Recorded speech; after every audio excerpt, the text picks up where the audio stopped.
우리가 삶을 살아가면서 삶에서 겪게 되는 일들이 있죠. 크고 작은 사건들을 만나게 되는데요. 그렇게 크고 작은 사건들을 만날 때 우리가 힘들고 또 어려움을 당하고 또 고통스러울 때가 있지 않습니까? 그래서 그런 고통스러운 일이 우리의 삶 가운데 일어나게 될 때 이 고통에 대해서 우리가 어떻게 이해를 할 것인가, 이것을 우리가 어떻게 받아들일 것인가 하는 문제는 굉장히 중요한 문제 같습니다. 그래서 삶에 좀 불행스러운 사건이 우리한테 일어나게 되면 왜 하필이면 납니까? 라는 질문을 하게 되는 것, 자연스러운 것 같아요. 그런데 모든 고통에는 이유가 있죠. 이유가 있습니다. 그리고 그 고통에는 뜻이 있습니다. 그래서 우리가 흔히 하는 말 중에 이 또한 지나가리라. 그 고통의 때 그 이유가 있고 뜻이 있는 그 뜻을 다 이루고 그 고통이 지나가게 될 텐데요. 오늘 우리가 읽은 이 본문 말씀 역시 우리들에게 고통의 현장을 보여주고 있는 말씀이죠. 가뭄으로 인해서 이스라엘이라고 하는 나라가 고통 가운데 빠져들게 됩니다. 사실 오늘날 우리 현대 사회는 이렇게 가뭄이 그렇게 많지 않아요. 그죠? 실제로 비가 잘 안 오고 오랜 동안 그 공급이 없어도 워낙 시설들을 잘 해놨기 때문에 이 가뭄을 좀 잘 넘어가는 것 같습니다. 그런데도 불구하고 정말 비가 안 오고 가뭄이 들게 되면 다른 분들은 모르겠는데 제 속에는 이런 생각이 들 때가 있어요. 대통령을 잘못 뽑았나? 왜 이렇게 가뭄이 오래 가나? 하는 그런 생각을 가끔 할 때가 있습니다. 여러분들은 어떠세요? 옛날 사람들은 그랬습니다. 옛날 사람들은 우리 임금이 악하다 보니까 자꾸 우리나라에 이렇게 안 좋은 일이 생긴다고 그런 생각들을 하지 않았습니까? 한 100년 전만 하더라도 비가 안 오거나 가뭄이 들게 되면 국가적인 재앙인 거죠. 온 나라가 다 같이 고통을 당합니다. 그래서 우리가 보릿고개라는 말이 있지 않습니까? 그만큼 그 나라가 식량을 확보하는 일은 굉장히 중요한 문제였습니다. 고대 사회에서 이 가뭄은 굉장히 심각한 문제였죠. 굉장히 심각한 문제. 그래서 많은 고통을 가져오기 때문에 어떻게 해서든지 이 가뭄에서부터 좀 벗어나 보려고. 그래서 고대 사회는 이 물을 잘 다스리는 나라가 부강한 나라가 되었어요. 물을 어떻게 다스리느냐, 어떻게 물을 효과적으로 공급해 주느냐 하는 것이 고대 사회의 어떤 그 권력을 갖고 있는 사람들의 가장 큰 관심사였다라고 할 수 있습니다. 그런데 그렇게 온 힘을 썼고 애를 써도 그래도 불구하고 가뭄이 일어나게 되면 대체적으로 사람들은 어떤 생각을 하냐면 하나님이 우리나라에 벌을 주신다. 하늘이 우리에게 벌을 준다. 이런 생각들을 갖게 되죠. 그래서 왕들은 그런 생각이 깊어지기 전에, 그런 생각들이 더 확산되기 전에, 그래서 어떤 밀란이 일어나고 반란이 일어나기 전에 뭐 합니까? 왕들이 막 제사를 지내잖아요. 비를 부르는 그런 제사를 지내기도 하고 하늘을 향해서 은혜를 구하는 그런 모습들을 우리의 역사들 속에서 많이 찾아볼 수 있습니다. 자, 그런데 오늘 본문에서도 보게 되는 이 가뭄은 어떤 가뭄입니까? 자연스러운 가뭄입니까? 아니면 하나님이 주시는 벌입니까? 어떤 가뭄이죠? 벌이죠, 벌. 하나님이 이스라엘 사회를 향한 징계를 내리는 벌입니다. 그래서 이 가뭄은 굉장히 고통스러운 가뭄이 되는 거죠. 자, 그래서 우리가 한번 생각해 보는 겁니다. 왜 하나님은 고통을 그 이스라엘 백성들에게 내리시는 건가? 왜 가뭄을 허락하시는 건가? 무슨 이유로 이런 벌을 내리시는 건가? 왜 이런 고통이 시작되었는가 하는 것들을 우리가 한번 생각해 볼 수 있는데요. 이제 우리가 그 대답을 한번 찾아볼 수 있는 거죠. 자, 무엇 때문입니까? 바로 이것 때문입니다. 여러분 열왕기상 16장으로 한번 가보세요. 바로 앞에 있는 16장으로 가서 30절에서 33절까지의 말씀을 한번 우리 같이 읽도록 하겠습니다. 자, 열왕기상 16장 30절부터 33절까지입니다. 시작.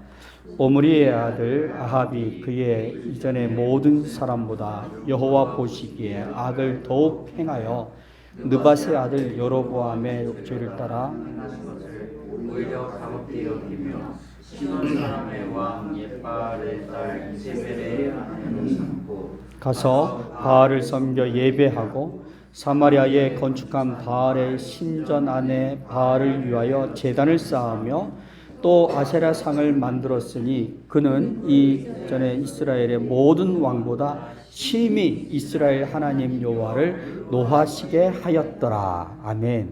자, 가뭄이 왜 들었습니까? 이유는 하나예요. 무슨 이유입니까? 이 아합이라는 왕이 하나님을 진노하게 했다는 겁니다. 어떻게요?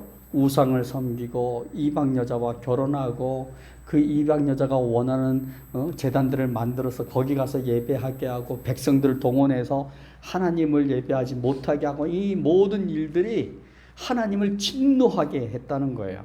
그런데 거기에 또 하나의 원인이 있습니다. 자, 우리가 33절까지 읽었는데요. 또 하나의 원인 34절 같이 읽겠습니다. 시작. 그 시대에 베델 사람 히엘이 여리고를 건축하였는데 그가 그 터를 쌓을 때에 맏아들 아비람을 잃었고 그 성문을 세울 때에 막내 아들 수굽을 잃었으니 여호와께서 눈의 아들 여호수아를 통하여 하신 말씀과 같이 되었더라. 아멘. 자, 무슨 말입니까? 그렇게 악한 왕이 이스라엘을 통치하던 그 시절에 하나님의 말씀을 귀하게 여기지 않는 사람들이 하나님이 저주하신 그 저주를 무서워하지 않고, 그죠? 오만한 행동으로 여리고성을 쌓았다는 거 아닙니까?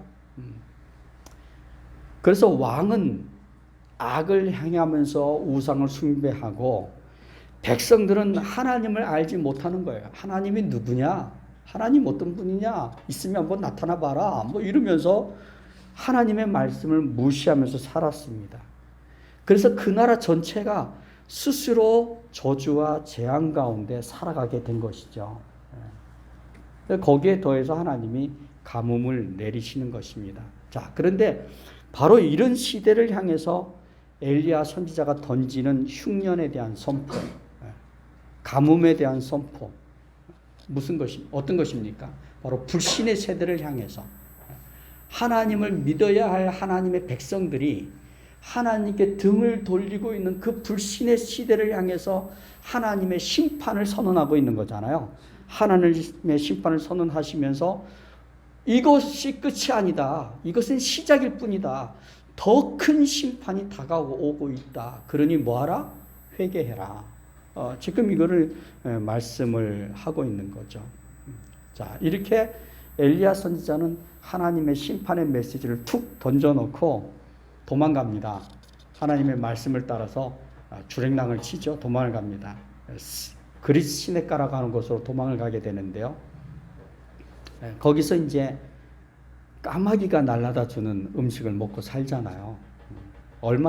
기간이 얼마나인지는 모르겠는데 시내가 마를 정도의 기간이 흘렀습니다. 이제 물이 말랐으니까 생명을 유지하기가 힘들지 않습니까? 다른 곳으로 가야 되는데 하나님께서 엘리야에게 시돈 땅으로 가라고 말씀해요. 시돈 땅 사르밧이라는 곳으로 가게 하시죠. 여러분, 이 시돈이라는 곳은요, 지금의 그 레바논의 그 수도가 있는 베이루트라는 곳입니다. 베이루트라는 곳인데, 그곳에 이제 이 사이다 좋아하시죠? 이 사이다라는 곳이 바로 성경에서 말하는 시돈이라는 곳입니다. 그리고 이제 그 시돈 바로 옆에 가까이 온 곳에 이제 사르밧이라는 동네가 있는데, 거기로 이제 엘리야가 가는 거죠. 그리고 거기에서 한 과부를 만나게 됩니다. 자, 17장으로 와서 자, 10절부터 12절 한번 같이 읽겠습니다. 10절부터 12절 시작.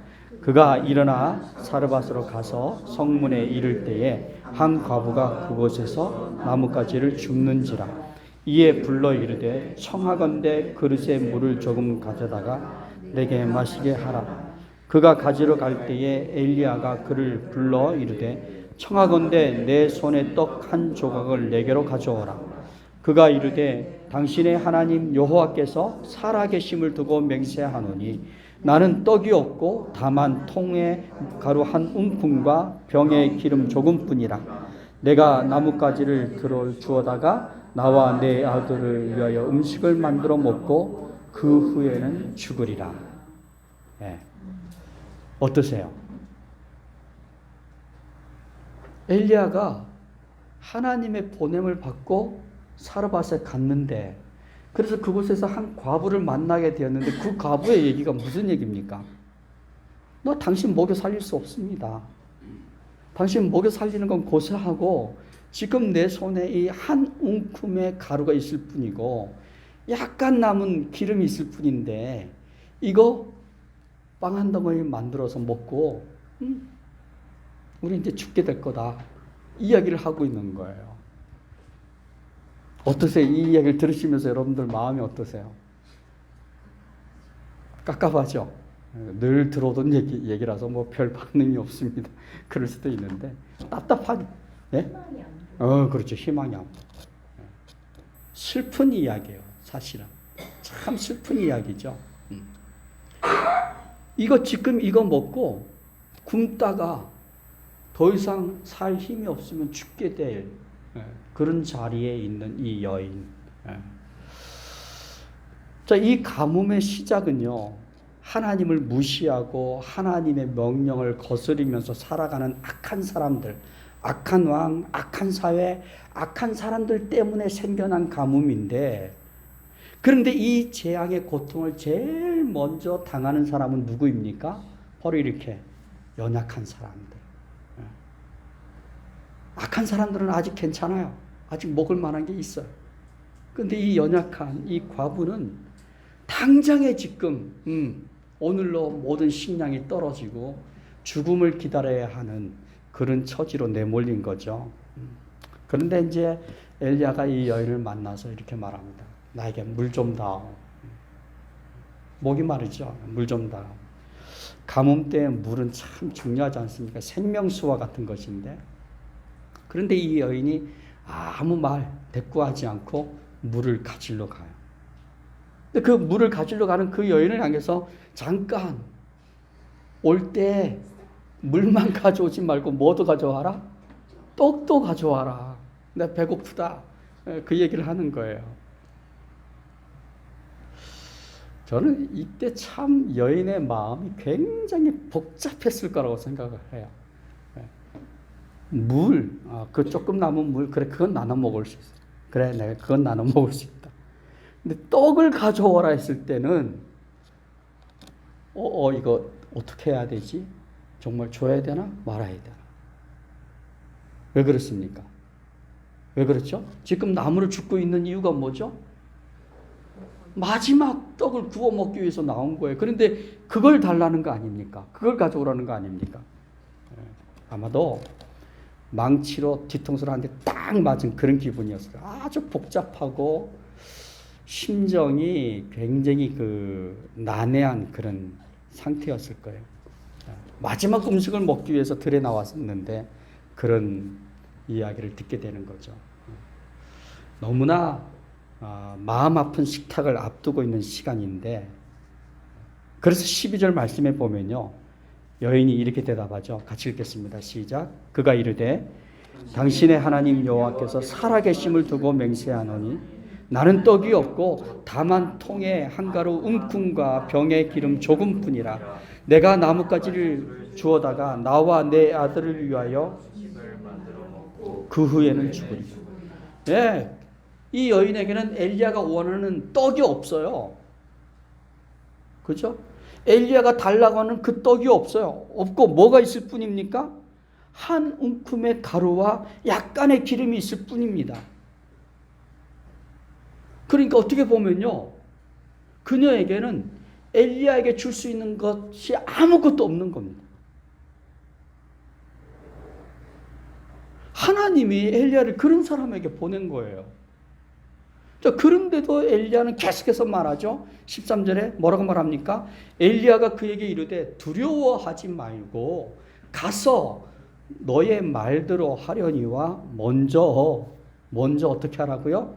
그것으로 나를 위하여 떡 한 개를 만들어 내게로 가져오고 그 후에 너와 내 아들을 위하여 만들어라. 하나밖에 만들 수 없는 그 떡을 누구를 위해서 만들으라고요? 나를 위해서, 너희들을 위해서 만드는 것이 아니라 나를 위해서 만들어라. 이렇게 말씀을 하고 있는 거죠. 어떻게 보면 너무나 터무니없는 말씀이에요. 아니, 어떻게 이런 상황에 어떻게 그런 말을 할 수 있는가? 그래, 그거라도 먹어서 드십시오. 이렇게 해야 될 판국에 엘리야는 그런 말을 듣고도 아니야. 나를 위해서 만들어 와. 이렇게 지금 말씀을 하고 있는 거잖아요. 굉장히 이기적인 요구일 수 있어요. 근데 여러분, 이게 성경 말씀이에요. 오늘 본문이 우리들에게 하고 있는 말씀. 그죠? 네가 먼저가 아니라 내가 먼저야. 지금 이걸 지금 말씀하고 있는 거죠. 여러분 같으면 어떻게 하시겠습니까? 어떻게 하시겠어요? 성질대로 한번 해보십시오. 어떻게 하시겠습니까? 나눠 먹는다. 세 등분해서 나눠 먹겠다. 그게 가장 합리적인 방법인 것 같아요. 그죠? 다 주기는 좀 그런 것 같고.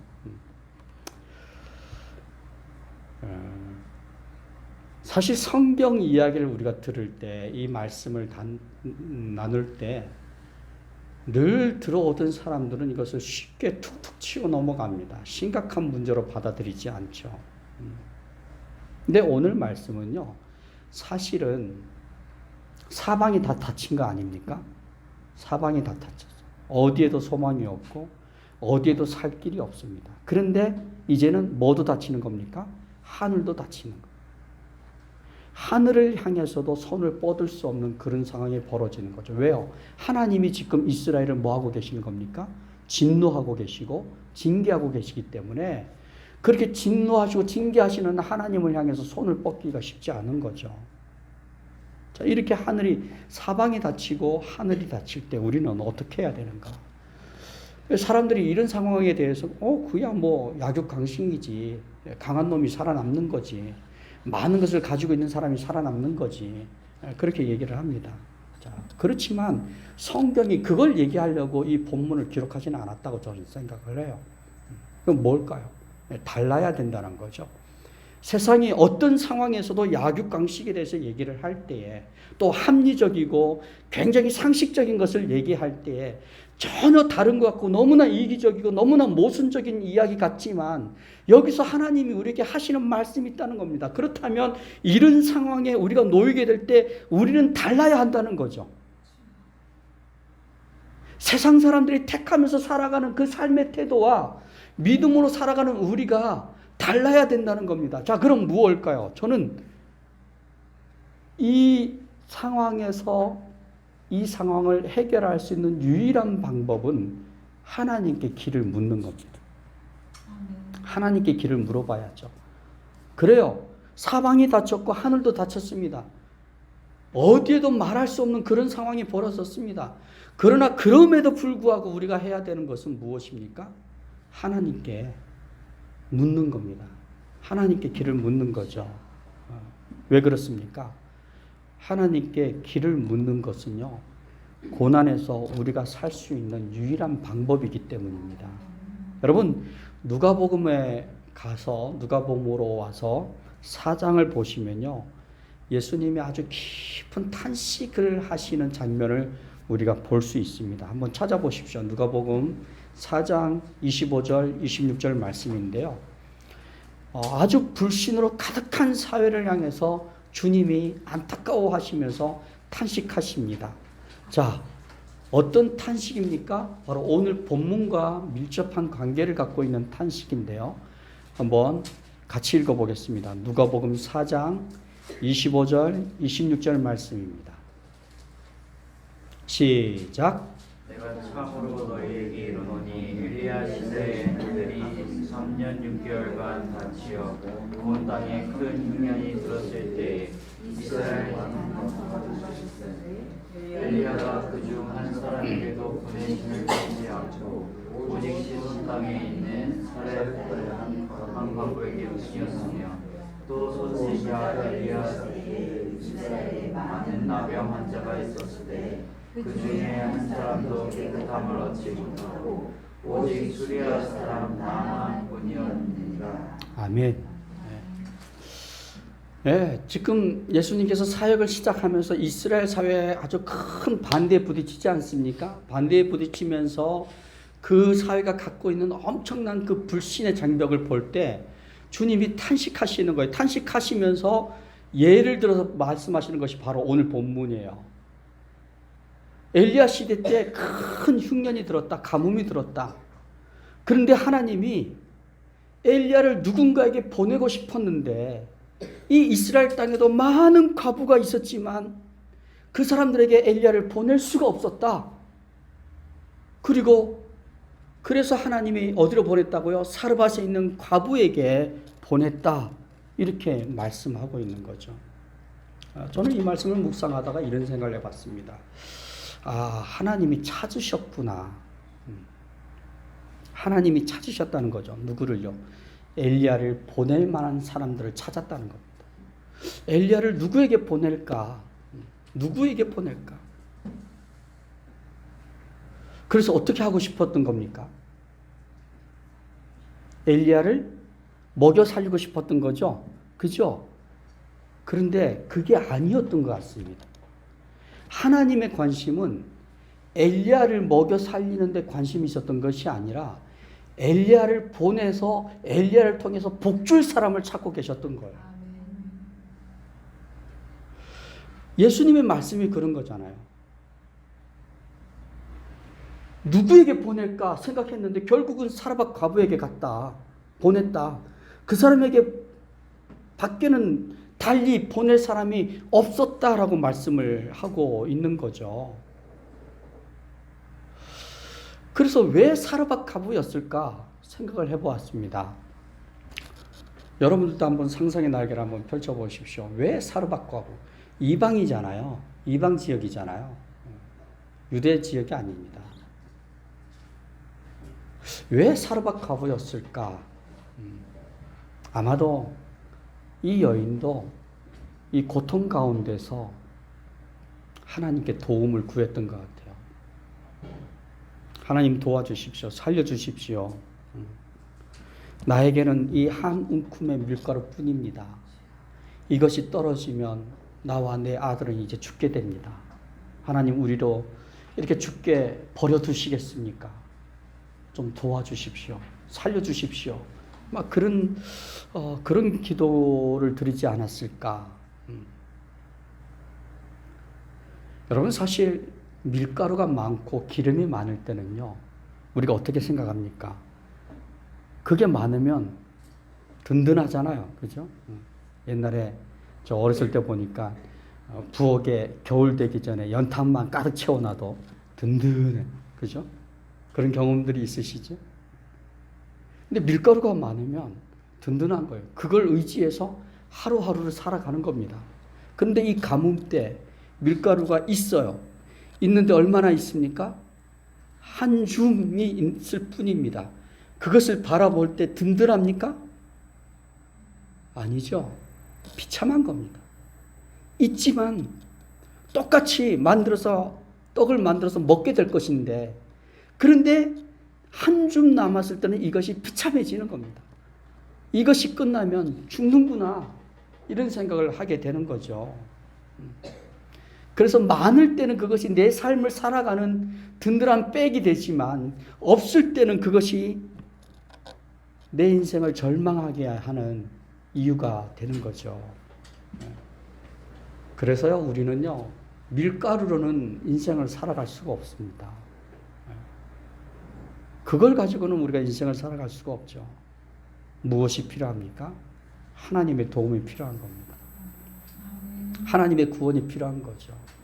지금 이 여인이 직면하고 있는 때가 바로 어떤 때입니까? 하나님의 구원이 필요한 때입니다. 그런데 바로 그런 때에 하나님의 구원을 바라보고 있는 이 여인을 향해서 누가 찾아오는 겁니까? 엘리야가 찾아오는 거죠. 아니요, 정확하게 말하면 하나님께서 엘리야를 그 여인에게로 보내시는 것입니다.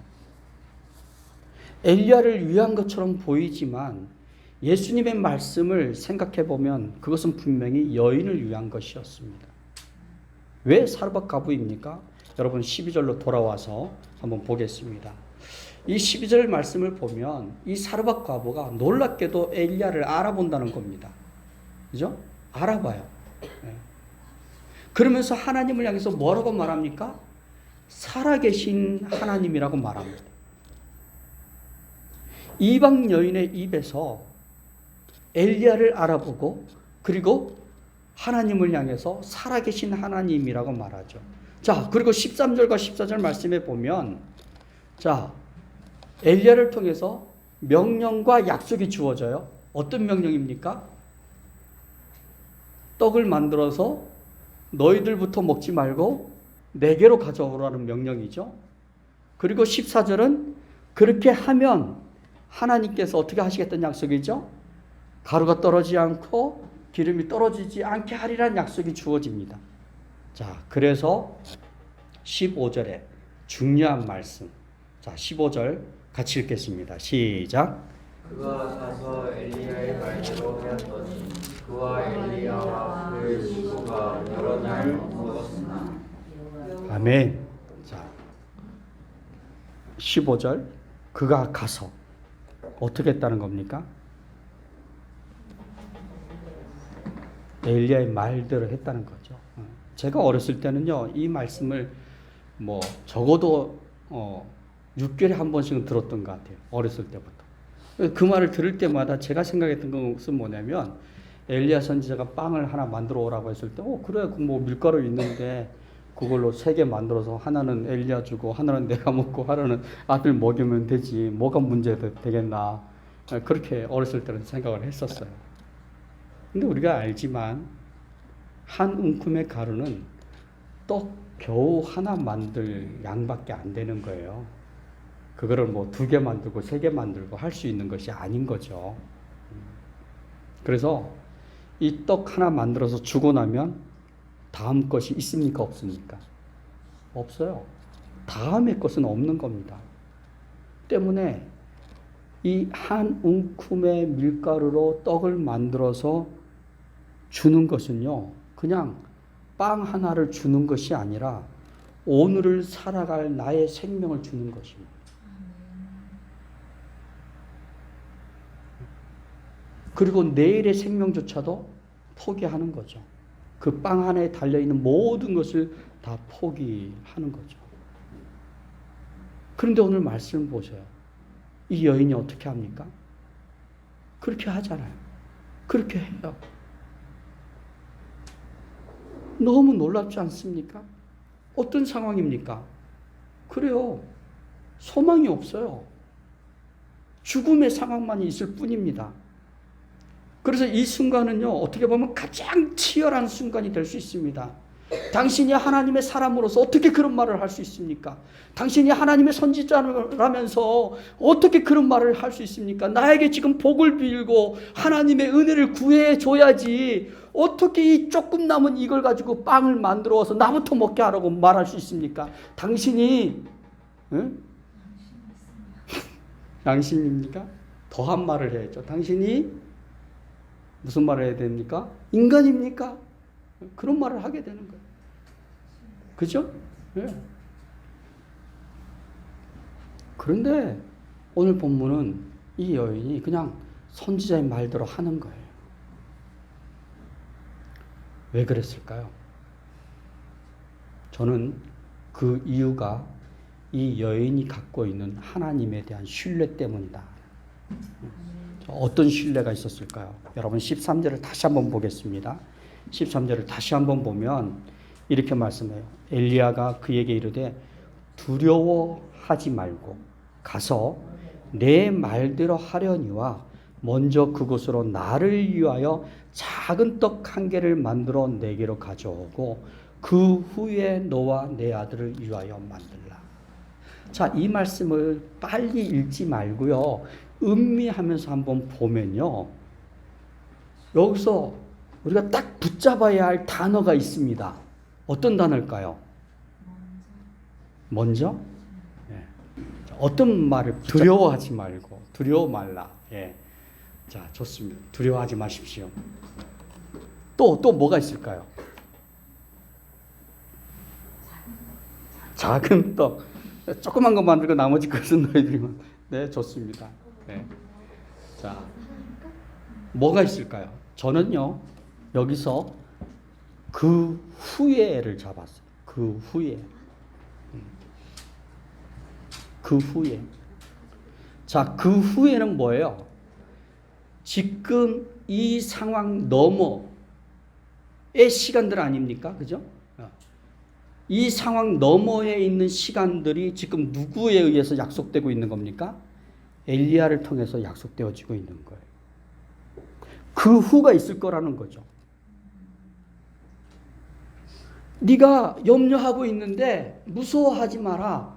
하나님이 너의 뒷일을 예비하고 계신다 라고 말씀을 하고 있는 겁니다. 사실 우리가 무서워하는 것은 지금도 지금이지만 뭐가 더 무서운 겁니까? 이 후가 없다는 게 사실은 더 무서운 거잖아요. 그죠? 오늘까지는 어떻게 살겠는데 내일은 어떻게 될지 모르는 거예요. 그래서 오늘이 무서운 거 아닙니까? 그죠? 이 여인의 손에도 작은 밀가루가 있어요. 그거 만들어서 오늘 먹을 수 있습니다. 그럼 오늘 살 수 있는 겁니다. 그런데 이 여인이 지금 두려움 가운데 있는 것은, 무서움 가운데 있는 것은 내일 먹을 것이 없기 때문에 오늘 두려움 속에 있는 거죠. 그런데 엘리야 선지자가 무엇을 얘기합니까? 그 후에를 얘기하는 거죠. 내일을 얘기하는 거죠.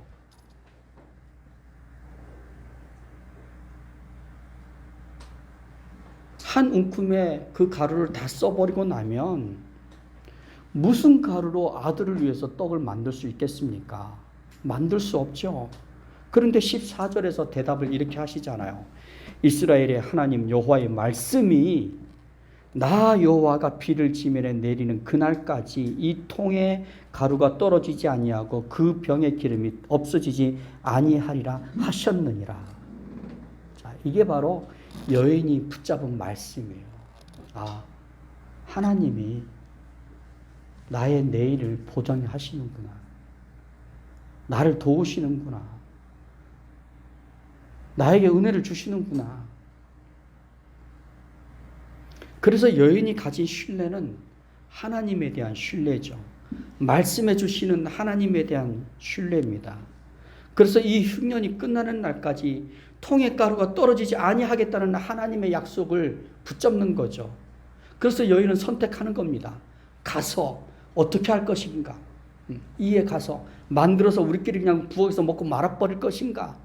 아니면 이 구운 이 하나의 이 한 덩어리 떡을 엘리야에게 갖다 줄 것인가? 결정하는 거죠. 그죠? 선택을 하는 겁니다. 예.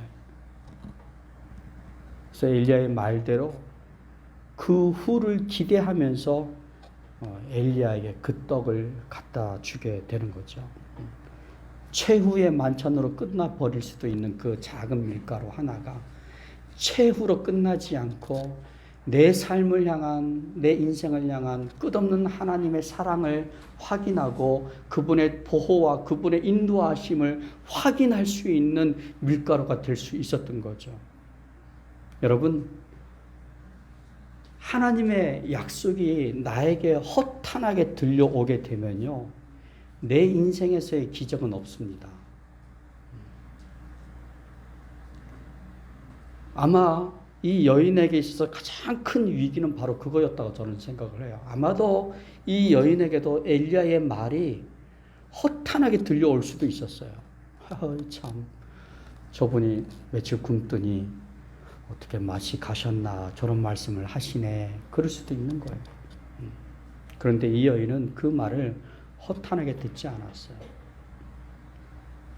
여러분, 그 마태복음 14장에 보면 예수님께서 복음을 전하다가 한 들녘에서 많은 사람들이 허기진 채로 이렇게 있는 것을 보셨어요. 그래서 마음이 많이 아프셨죠. 그래서 제자들한테 야 너희들이 가서 좀 먹을 것을 나눠줘라. 그러니까 제자들이 그게 얼마나 기가 막혔던지 아니 주님 여기 사람이 지금 몇 명이나 있는데 어떻게 이 사람들을 먹이라고 합니까? 300데나리온이 있어도 이 사람들을 먹일 수 없을 것입니다. 라고 그렇게 말을 했죠. 거기서 끝났으면 기적은 없는 거예요. 그런데 누굽니까? 바돌로메가 누군가한테 가서 물고기, 그죠? 예? 예, 안드레. 예. 바돌로메, 안드레. 같은 말 아닙니까? 아니에요? 죄송합니다. 가서 보리떡 5개하고 물고기 2마리를 가져오지 않습니다. 작은 도시락이에요. 예수님의 말씀을 듣고 안드레는 가서 뭐 했습니까? 찾은 거예요. 몰라요. 어떤 심정이었는지는 모르겠습니다. 아마 예수님이라도 먹이자 그런 마음이었는지는 모르지만 아무튼 그걸 구해 왔습니다. 그랬더니 어떻게 됐죠? 그 작은 도시락이 5,000명이나 먹고 남는 12광주리가 남는 그런 기적이 일어나지 않습니까? 예. 나에게 들려오는 하나님의 말씀을 어떻게 받느냐에 따라서 내 삶의 경험이 전혀 달라질 수가 있는 것이죠. 여러분 15절 말씀에 보면 그가 가서 엘리야의 말대로 하였더니 그와 엘리야와 그의 식구가 여러 날 먹었으나 여호와께서 엘리야를 통하여 하신 말씀같이 통의 가루가 떨어지지 아니하고 병의 기름이 없어지지 아니하니라. 아멘. 하늘이 닫히는 일은요 그때만 있는 일은 아니죠. 우리가 삶을 살다 보면 정말로 하늘이 닫힌다라고 생각될 정도로 아주 어려운 일들을 당할 때가 있습니다. 그때 오늘 본문이 말씀하고 있는 것처럼 하나님께 물어보십시오. 하나님께 길을 물어보십시오. 하나님 어떻게 해야 합니까? 하나님 도와주십시오. 하나님 붙잡아 주십시오. 구원해 주십시오. 그리고 하나님을 신뢰하십시오. 우리가 살 길은 하나님께 있습니다. 다른 곳에 있지 않아요. 우리가 살 길은 하나님께 있습니다. 하늘이 닫힌다고 생각되어질 때 더 손을 뻗어서 하나님을 향하여 나아가기를 주님의 이름으로 부탁드립니다. 기도하시겠습니다.